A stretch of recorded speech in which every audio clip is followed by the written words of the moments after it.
Mike, welcome back to the podcast. I feel like this is probably the third time that you've been on. First solo. Glad to have you back. For people who aren't familiar with you and all the incredible work you do, especially around lacrosse and that sort of thing, would you mind filling them in a little bit about who you are and all the amazing stuff you got going on, man?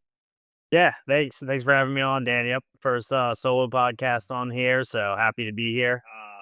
Like you said, name's Mike Sullivan. Currently, I work at Syracuse University. I'm with the women's lacrosse and women's tennis team there. I'm also working with USA Lacrosse, being the strength coach for their women's national field team, who is competing for the world championship this summer in Tokyo, Japan. That's absolutely incredible. And obviously, you said lacrosse like two, three times there. How'd you get into strength and conditioning for lacrosse athletes that way? Were you a laxer yourself growing up, or? Yeah, not at all. Not at all. Played soccer for a little while, so I started getting jobs in high school, and then kind of started working full time. Then fell into lacrosse. Kind of just it just was in the cards, I guess. I went to Salisbury University for grad school with Matt Nine down there, and what the way that they do it. My first year, I wasn't a GA, but I was just a volunteer intern who was a grad student there at the time with no coaching experience at all. Outside of like some small private training with, adults, like just, amateur golfers, everyday kind of people. And what they do there is at the beginning of the semester, you look at the schedule and you give Matt a couple teams that you want to work with. And I just picked women's lacrosse because Matt was working with them and nobody else really signed up for it. Um, and I wanted to learn from Matt and see where that took me. And since then it's been history. I've had women's lacrosse starting like a little bit after that. Me and Matt worked in tandem after about the first month on them, and then he passed them off to me the following semester. And then I had them when I was GA. I had women's lacrosse at every university that I've worked at that offered women's lacrosse. And it's just sometimes you just start something and it just clicks and it works. So why kill a bad thing? Yeah, no, that's absolutely incredible. And quick shout out to our boy Matt. I know you mentioned him a few times. Absolute legend in the space. Wrote a phenomenal lacrosse strength and conditioning book, along with some other great strength coaches that way. Dude is just one of the good ones, one of the best that way. So that's incredible that you had that opportunity with him. And for people that know the lacrosse space, know how historic Salisbury is. I mean, Nestor and Berkman, women's and men's respectively, that way just absolutely crush it on every level. They are some of the best teams every year, and I think that's amazing to have that experience to start your career that way. And it's funny because I've noticed a lot of the growth within the women's lacrosse sport lately. You've got new programs popping up. You've got money being poured into the sport that maybe wasn't there 5, 10 years ago. I really feel like the sport itself is on this upward trajectory that way. Have you kind of seen similar things in your day to day? And where do you see the sport going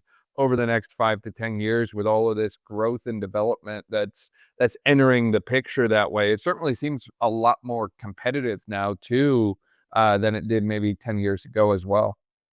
Yeah, I mean, I think there's more pockets opening up across the country. We're seeing like players coming from Michigan, the Midwest, and right down in California, down south, right, even by you in North Carolina, it's hitting pretty big these days, right? There's a reason why the NCAA has the Final Four, the national championship, the ACC tournament is played in North Carolina. Like, there's a reason why it's down there. It's because they're trying to grow the sport around pockets where it's growing naturally already. Um, and I mean, in the college ranks, I mean, I think it's a no-brainer for most athletic departments to add women's lacrosse if they don't already. It's a large women's team sport. It's exciting. Uh, it's fast-paced. People like to watch it. It's high scoring. And I mean, like, right, like it's something that you can use in your athletic department to start building and bringing in, right? Like a couple recent programs, like right with the ACC with us. I mean, FSU just started a program this year. Clemson started a program a few years back. They're doing phenomenal these days. So right, it's one of those things where if you start and you have the right donors and you can allot the correct NIL and scholarships to it, I mean, you can take off pretty quick in the sport and be relevant pretty soon after starting. Yeah. No, I completely agree with you, Mike. It's something that I think is going to kind of redefine the future of women's sports that way. I think women's lacrosse has the potential to be that next big thing that way. Obviously, there's a lot that goes into it from an S&C standpoint. And, before Matt wrote the textbook that way, there wasn't a whole lot to reference in relation to working with lacrosse athletes that way. I found a lot of times strength coaches kind of told me we had to write our own playbook, or we talked with someone like Matt Nine. We built a framework kind of off of his and kind of ran it from there that way. How did you kind of go about putting together your own framework with your time at Salisbury, but also kind of transitioning away from Salisbury and working with the athletes and teams on your own? Because obviously each team does it different. Each coaching staff wants things a little bit differently. How'd you kind of put together and build your framework from the ground up to work with these athletes and coaching staffs and that sort of thing? Yeah, I mean, right, like I already alluded to, right, going into Salisbury, I had no formal team coaching experience at all. Um, right, not that I wasn't learning principles, foundational stuff on my own, right? Like, uh, big thing for me back in the day where I was right, I started working out when I was 15, probably 15 in high school, just lifting weights. And, when you start doing that, you want to get interested in it. You want to like look through some stuff. So you go to bodybuilding.com that takes you to T Nation, right? You have like all these like resources that are free that I mean, like might not be applicable right off the bat to you, but right, they lay the groundwork for all the normal, basic things that everyone should be knowing in this field. So, right, like me going into with women's lacrosse at Salisbury, right? It's a unique sport, right? It's a field sport. You need to work on all three energy systems. You need a lot of lower body strength. You need upper body strength, but it's also an overhead sport that you don't see that much. Um, probably most similar to a basketball, if you will. Um, but right, still like basketball, shooters aren't ripping a ball as fast as they can across their bodies. Like, so it's completely unique. So the way that the approach I originally took with it was that I was going to do lower body and energy systems similar to soccer, and upper body was going to be kind of like baseball players, where you know if you a lot of times they have shoulder issues to an extent. So right, treat those players as pitchers and work around them, and everyone else just kind of like normal field guys, right? Where we're just trying to work on their rotational movement, make their upper bodies as strong as possible without it losing any mobility in it, and then just kind of continue from there. Um, I mean, at this point, right? My general philosophy with whatever I'm doing is do the least amount possible to get a desired effect, right? We usually refer to that as minimal dosing. Um, and then do no harm, really, right? If we're talking about like, right, what you're saying with us working with the athletes and coaches, right? There's nothing that's going to ruin your career faster than doing too much and having, you know, issues come about from it. Um, so right, like I progressed from at Salisbury where I was so worried and panicked every day to fill an hour's worth of weight room time. Like right, like at some points, at the Division 3 level, you have to let anybody that wants to try out for your team try out. So right in the fall, to a certain extent, we could have 50 plus girls at one time. Um, in the weight room. So, right, we are going from doing 5 trisets with like abs at the end or something else to fill the time. So, like now, I mean, it's hard for me to program past about 40 minutes, and that's for a long lift with my athletes, right? I think it's so much more important these days to worry about the quality of what you're giving them not too much, but like expecting them to do what you ask them to with 100% effort and attitude at all times. Um, and it's easier to do that if you have less to do, right? It is not fun to be at a practice, right? And at a 2 hour practice and at an hour, 1 hour and 50 minutes in, the coach is like, all right, now we're gonna do freaking full field clearing. And if it's not 100%, we're just gonna keep going until you do it. Right. It's tough. Right. And I don't need that in my space, right? I don't need people trying to grind out reps an hour later. I need them to do what they need to at a very high level in that moment and then leave when you're done, man. Yeah. It's that simple a lot of times. Yeah, no, I think you hit the nail on the head with that, Mike. I mean, first off, you mentioned that whole minimum effective dose concept, and that's something that I'm kind of finding out just for personal experience that way with all this newfound travel and kind of decreased free time that I've kind of fallen into that way. It's like I need to work out for myself, but I don't have an hour a day anymore. I'm lucky to get 30, 40 minutes at most. So it's like you've gotta go in, you've gotta get things done, and you gotta take care of business, and you gotta get out. And I think that same philosophy can be applied as you are doing right now to the college environment really, really well. It's like, if we make everything an hour, there's a certain point where it just becomes fluff. It becomes, "Hey, we've gotta fill an hour, so what accessory things can I put in there?"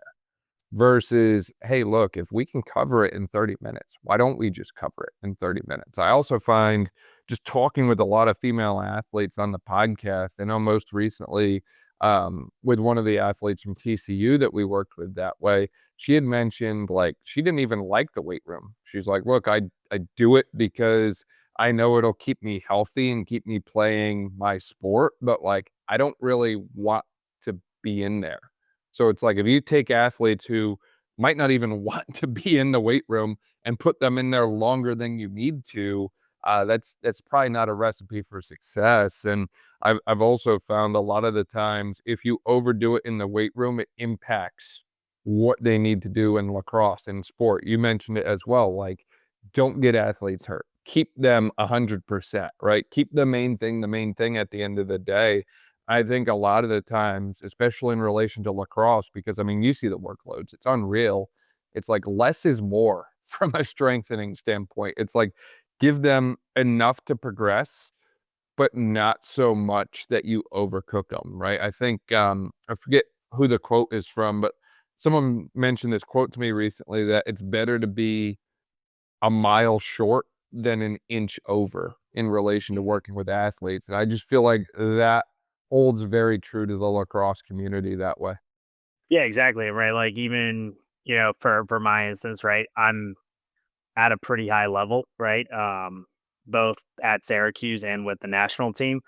Um, how much more like, right, like especially like right, we'll just talk about Syracuse just because I'm with them, all day, like all year long. But like they've already made it to the show without me, right? Like yeah, some of them have strength deficiencies here, could be a little bit more powerful there. Develop X cardio system or this or that.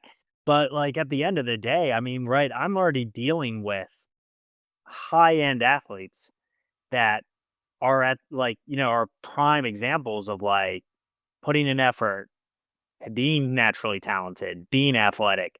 They're already here. So it's like, how much more am I doing? Like when whatever they did to get to the show wasn't with me, right? Like I spend all day like worrying about this or that, or I can give them a good experience, give them what they need for the moment, advance them to a certain degree, but still have them be the same lacrosse player that the coaches saw, envisioned, were in high school, right? There's like a lot of times where, like you said, right, if you're an inch over, right, it's not the same player anymore. They move different, they have different qualities that they're expressing. They can't, you know, play the same way, or right, like any kind of thing like that. And right, and that's not my job is to change the player. My job is to enhance the player for what the coaches need. And at the end of the day, sometimes that's not doing a lot. Yeah, literally. It's like they need to get faster. Okay, then we need to make them run fast. We don't need them to condition. We don't need any 10 by 10 with 10-second eccentric. If our goal is they're going to get faster, we need to run fast, period. And, that's a great example too of one of those things that I think a lot of people implement incorrectly. I can't tell you how many times people say, well, athlete needs to get faster, so we're going to run them, and then they give them like a 10-second break, and then they run them again. It's like, if you want true top end speed, we need a little bit more time to actually recover so we can get to top speed repeatedly over and over again. But I digress. One of the other key words that you mentioned there was experience. And I think that's something that is becoming more important now than ever before. It's not just about what exercise you do or what sets and reps. I mean, I would assume at least 80% of programs out there are doing almost the same thing. There's probably some kind of loaded carry variation. There's probably a squat or a split squat variation. There's probably some kind of press for the upper body, some kind of pull for the upper body. There's a lot of similar things being done, but what's different is the culture, the environment, the way that you communicate with athletes. All of that is unique, and that can never be outsourced. It can never be replaced. Like, there is a very strong human element to that. What kind of culture do you try to create when you're working with the athletes that way? And how have you been able to kind of turn that into one that fosters success in relation to you achieving what you're trying to achieve with the athletes? Because I know the athletes always speak very, very highly of you, and they always have great relations with you. So I'd assume there's a method to the madness behind that. Yeah, no, I mean, right. So we'll take it back to the beginning at Salisbury again. And right, but once again, covering for anyone who might not know, at Division 3, at least when I was there, right? I know like like fall ball has changed. The amount of practices you can do in your off season has changed. Like a bunch of stuff has changed since I've been there. But right when I was there, it was like you had a 4-week period that you could do 16 practices in. And if those practices fell on a lift day, lift was mandatory. If it didn't, it was voluntary, right? The entire fall was voluntary unless it was those 16 days, right? So at Division 3, nobody is hanging out around campus during the winter. Mhm. Nobody is hanging out at campus during the summer, right? So basically, the only time that I had with any like athletes for sure was during the actual season of their sport. So right, so doing this is right. 15 weeks of the year, mine, the other, they're on their own. So right, my goal from the start has always been to make myself essentially obsolete to them in the sense of like coaching, right?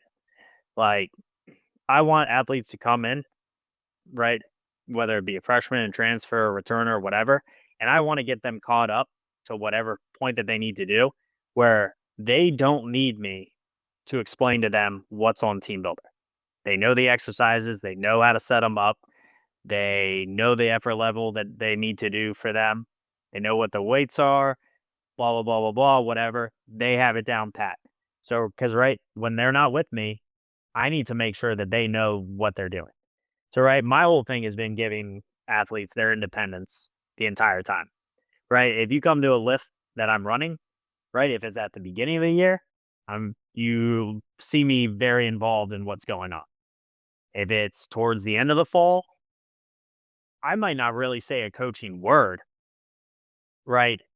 Past just refreshing them when they come in of like what we're doing and like little specifics about stuff or like changes that I did. Because right, like the way that I look at it is that I'm in a room with 35 to 38 girls, young women, super independent, super on top of things. I got 38 other coaches, right? If I do it right, where I have the rack split up where there's no newcomer only rack. And there's never going to be. There's never a rack that's just juniors. There's not a rack that's just seniors, right? We are spaced out throughout the entire room because, right, if I have 9 racks and they're all in a line and I'm down on one end doing something, I'm not seeing what's behind me. But guess what? There's 7 other seniors in between me and them. They're there, right? You have one at your rack. You have people around you, like, right, juniors, sophomores, they'll get the gist, right? I mean, I don't know any strength coaches that like outrageously change their program year to year where like nobody would be able to like know what's going on. Um, Outside of, changing an exercise or two here and there and trying something new once in a while. But right, bare bones, like you said, everyone's roughly probably doing the same thing for the most part. So right, I give the autonomy to the athletes, right? I ask for their opinions. I if I throw something new in there, I'll see if it clicks, and if it doesn't, great, we'll switch it back to what does or try something new, right? Like this program more about them than me. So like, why wouldn't I ask what they want in it, right? Like it's their careers, it's their college schooling, it's their athletic scholarships and performance that we're working with. So I mean, they should be open to talking to me about what we need and what they need and what changes we need to make and right, and we'll go with it, right? I might not make that change right now because right, like maybe we're in like a phase that they don't understand because this isn't their major, they don't have background in this and stuff. And right, I might not do it now, but that doesn't mean I'm not going to make that input count later on or alter it when necessary. So it's like right, like the experience comes from letting them be the individuals that they are and like helping me guide them through whatever journey that they're currently on. Yeah. No, I think you said that so well, and I think to your point, it's not just about developing the athlete for the right now, it's about developing them well beyond it and giving them the autonomy to handle this on their own, because to your point, these athletes are adults, and some athletes, depending on the university and if, D1 level, all that sort of thing, there might be serious NIL money involved, there might be money from the university involved, like, it is becoming more and more like a job for some of these athletes. There's an athlete that I was talking with someone about maybe a couple months ago down in Florida who I believe is getting like 60, 70,000 a year to play lacrosse. Like for her, it's a job. Like you have to take it like a job. And some of that becomes being autonomous in relation to your S&C. Yes, you have a coach. Yes, he puts together a great program. Yes, they're there to help you and make sure you're succeeding with it. But part of that becomes, hey, I need to do this when others aren't around, and I need to keep my teammates accountable as well. If they're not doing something correctly, someone's got to speak up. And if no one else is, I got to be that person. I think you mastered that. And I think creating that culture and environment shifts a little bit of the pressure off of you, the strength coach, because a lot of strength coaches develop a system that doesn't run without them there. Or they develop a system where everyone does a unique program, and now we've got 38 different programs going on, and no one person can actually keep track of 38 different programs in a 40-minute time span. It's too much. And I think Yeah, exactly, right, like, with, something to throw out there, like, right, like I already alluded to, right, I don't have significantly long lifts, so, right, if the time comes where, like, we need time, we have it. So, right, like, something that I've never believed in, which this is gonna be, like, probably, like, a relatively hot take overall, but, like, I don't I almost set up nothing most of the time for the lift. Like, right, like once again, right, if we're doing 35 minutes, I have time. And right, if I set up, you know, the squat racks perfectly, the bands perfectly, the benches perfectly, like the setup for like a hip thrust or this or that, whatever exercise you want to do, right? If they just come in and it's there, nobody pays attention to how it's set up, right? Like it's just done for you. Once again, not learning how to do it on your own. So, right, like don't even do that for them that much of time, right? In season, maybe a little different, right? Trying to get them in and out. very efficiently. We might be crunched on time here and there. But like for a general like everyday thing in the off season, no, like you're gonna learn how to set it up. I'll do one rack. I'll show everyone like how it's done, and then everyone else is responsible for learning how to do it on their own. Again, because right at the end of the day, they need to be sufficient on their own. Absolutely, and that carries over into their success well beyond sport as well and beyond athletics, and that's a growing thing that continues to come up is athletes are not just athletes in college, they also wanna be athletes for life. Literally, just before we jumped on this podcast, I recorded a podcast with a former, D1 and US national team field hockey athlete who's now doing high rocks, which another hot take because I know people have opinions on high rocks, but I respect it. It's like she literally went from D1 sport to turning fitness into her, day-to-day life. Like that is something she does every single day, works in the nutrition space, and it's like, you know what? Good. Go off. Like keep doing that. That's the energy that we want. That's what we want to see is we want the athletes to transition and kind of look back at this as something that was highly impactful and successful for them for the better for the rest of their life. And I think that you're doing a phenomenal job of developing that amongst the athletes because it's something they need nowadays. And to your point about done with you or done for you, I can't tell you the last time I had something that was done for me unless I paid a significant amount of money for it, right? Like, oh, I want a website built. I can have it done for me, but it's going to cost me 3 grand, right? Or I can learn how to do it myself, save a lot of money, or have someone do it with me for even less. I think a lot of times there's such a growing need to be able to solve problems on your own. And that problem solving ability can be trained in the weight room by literally just, hey, figure out how to set this stuff up. Or, hey, I'm going to tell you to do a squat variation or a lunge variation, but I'm not going to tell you what one. You can literally pick. And then they have to sit there and think like, "Oh, do I wanna do a lateral lunge today? Do I wanna do a, reverse split squat today? What do I wanna do today?" It's like, a lot of times the athletes, when you give them the freedom and autonomy to do this, they almost need a minute to kind of figure out, like, "How am I going to do it?" Instead of just immediately solving the problem, if that makes any sense. Yeah, and I mean, like, right, you see it on the field too, right? Like, lacrosse is a outrageously creative sport, for the most part, right? I mean, all coaches have their systems, their patterns, plays that they're gonna run, this and that on either end of the ball. But I mean, like, a lot of times, right, it comes down to the players adjusting to the defense and making their own decisions. And right, like you can see teams where, right, like the athletes have the ability to make decisions on their own and see what's fit.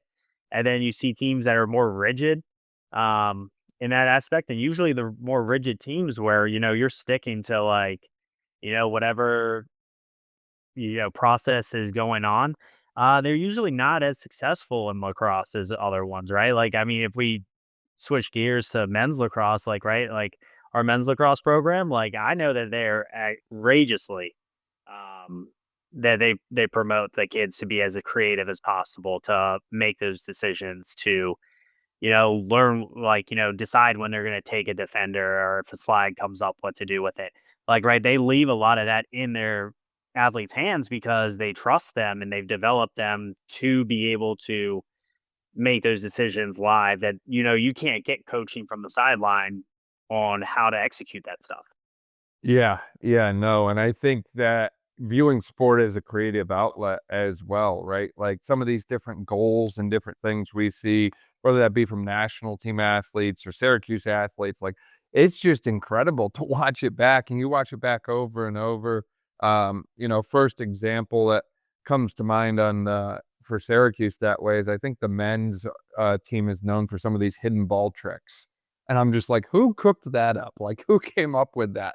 But it's incredible to watch those things over and over and over again, and I think to your point, like, we need to encourage that from, it to continue instead of, like, pumping the brakes on that, and I think that also comes to knowing your coaching staff and coaching personnel and what they want in the first place, which is another area that I know you shine, right? Like, a lot of times, people roll in, and I was probably like this when I was a new grad PT, I just roll in and I'm like, "Alright, I'm gonna run the show. I got this. It's like, actually, what I wanna do is not in line with what coaching staff, personnel, and other stakeholders wanna do. So now we have to have this kinda like, you know, realization of, hey, like, what they're doing is the most important thing at the end of the day. I'm gonna support it, I'm gonna be an adjunct to it, but ultimately, I can't have an athlete be a pro at physical therapy, but an athlete can certainly be a pro at lacrosse, for lack of a better way to put it. Yeah. I mean, right, like same thing, right? I mean, outside of of maybe a couple men's players that are outrageously strong and may one day compete in a lifting competition or whatever, you're not getting that in women's sports most of the time, right? You'll have some that are very much into it and will, want to be as strong as possible. But I mean, at the end of the day, my job's not to develop them into any sort of, high end lifter, you know, competitor in any of that stakes. I'm not here to make them absolutely as strong as possible. I'm trying to make them as strong as possible without any diminishing returns for their sport. Right? If we're talking about what coaches want most of the time, I mean, I think most of the time coaches want essentially the same thing is that they just want a robust athlete that can do what they ask them to do and to have, essentially little complications as possible at the end of the day. I mean, right, like there's not enough you can do to prevent any sort of injury when you're playing a contact sport, and then especially one that's as fast paced and chaotic as lacrosse. But I mean, generally speaking, stronger people break a little less easier than weak people. So and I mean, and sometimes like that's all they need is right? You just worry about making the athlete strong and good things will happen. I mean, I've been quite lucky for my career. I haven't had all too many season ending or catastrophic injuries. Like I mean, there's been a few, but I mean, I can put them all I have less I believe, catastrophic injuries than I have had years coaching. Um, which I'd say, I mean, I'm getting pretty lucky on that. So, I mean, I don't know when my bell's going to ring, but I'm hoping it never does while I'm still doing it. Yeah, let's continue that trend, especially for this season that is currently ongoing that way, and I think part of that also comes from what I mentioned before about the athletes trust you, they believe in the program, they believe in what you're doing and why you're doing it that way, but as I mentioned before, a lot of female athletes don't necessarily warm up to that very quickly. They have doubts about it, they question it. The buy-in factor, whatever you wanna call it, may or may not be there.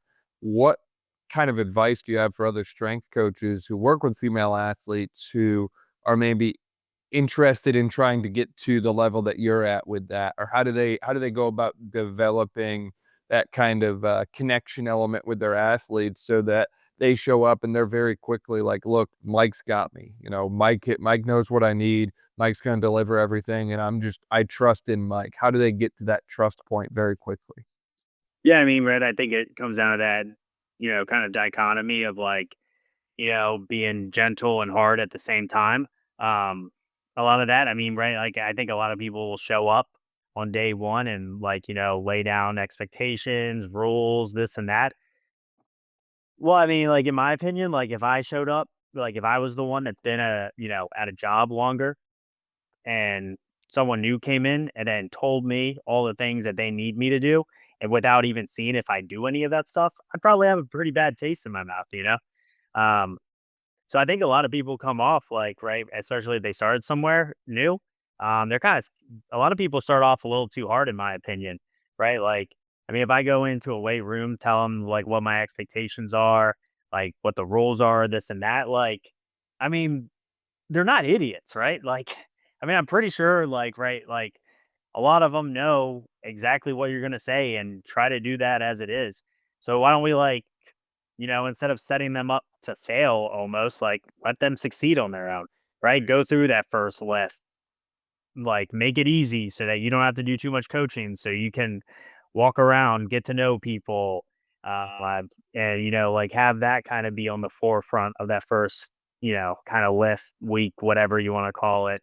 Um, and so you can really like build that relationship right off the bat where you're getting to know them, see how they move, see if there's issues that are occurring, like all that kind of stuff. But I mean, like if I'm coming in, kicking the door through, like laying down the law first thing, like I mean, I don't think that's fair to those that were already there, right? Like, and I mean, like, granted, if I quit tomorrow, right, the athletic department is they're gonna replace me, and like it might be better, it might be worse, it might be exactly the same, I don't know. But, right, we're gonna be replaceable no matter what. So, probably that person that comes in next is gonna have the exact same expectations as everyone else anyways and, like, do the exact same things like we already talked about. So, it's like, why not just, like, riff off that work anyways? I mean, I don't know, I mean, I'm pretty chill when it comes to all of this stuff, so, I mean, I think with it all is that, right, we can just sit back and, like, let the athletes be the athletes first and foremost, and then start figuring out how we need to improve, right? Like, like I said, give the autonomy, give them independence. You have athletes that have been doing it for years and years and years. I'm pretty sure that they can probably pick out a shitty squat too. So, like let's use it, right? I mean, I don't know how much more to say on it, but it's like, just you know, worry about the soft skills more so than the hard skills, and then, just let it grow from there, right? It's not gonna like, if you take over a program and you wanna develop a culture, like, don't be pissed off when it's not changed in a week. It's not going to, like, right? Find your, like, class or a few players that are, like, into it and double down on them and use them as resources for others, athletes, like talk to them about leadership and how to grow and how to get everyone on the same page, right? Like something I love to tell people, like, right, like there's a lot of teams with a lot of bad captains and a lot of bad, you know, examples for how to do things that come from seniors on like upperclassmen on the teams, like right, like that's just a reality. Like you don't have a team ever that's like just like perfect all on the same exact level the whole way down. Um, But, like, they're always worried because 'cause they're like, "Oh, I'm not a senior," or "I'm not a captain," or this or that. But, like, I tell 'em, from wherever I heard it or whatever, like, you can't be a leader, like, if nobody's following you, right? Like, so it's like you don't have to, change things, but I mean, like, you don't have to, like, stand up for that either because nobody wants that trash. So, like, all you have to do, like, just get one person on board. If you have 4 good people on your team that are into it, have them bring 4 more people, right? 1 person each. And then, right, you've already, like, doubled down, right? That's a quarter of our team. Like, that's already, like, met that standard, you know? I absolutely love that line. You can't be a leader if no one is following you.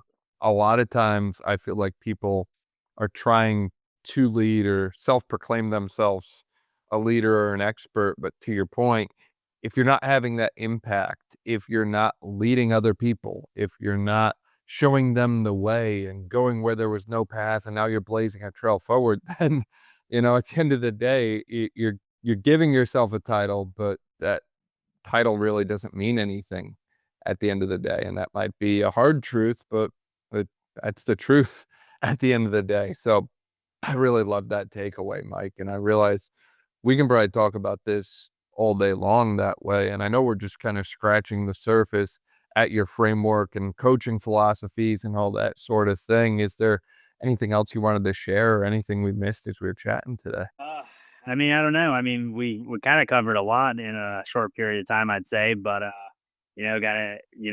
one thing I haven't said is go Qs, so let's go. And having been to one of your games last year, I am blown away at the talent on your team and just how you all do game day. Like, I am very much a big Syracuse fan. I'm sure that Jared and Nick and some of these other schools and Mark, they'll probably love to hear me say that on here, but I'm very much pulling for Syracuse this year. So if Syracuse wins a natty, you can trace it back to this podcast. There you I heard it guess I here should say first. when Syracuse wins a natty. But Anyways, Mike, for people who want to find out more about you, check you out online, all that sort of thing, where can they find you at? Yeah, I mean, if you go to the Syracuse Athletics website, you can just find me in this staff directory. My email's on there.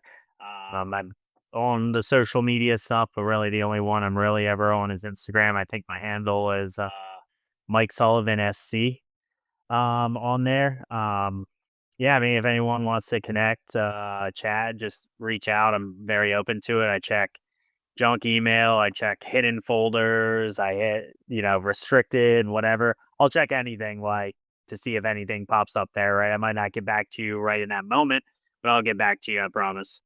That's amazing. We'll link to all of that in the description below too. That way, if you didn't quite catch it, you can just click there and see everything Mike has going on. Mike, this was awesome, dude. Appreciate your time. Yeah, thanks for having me on, Dan.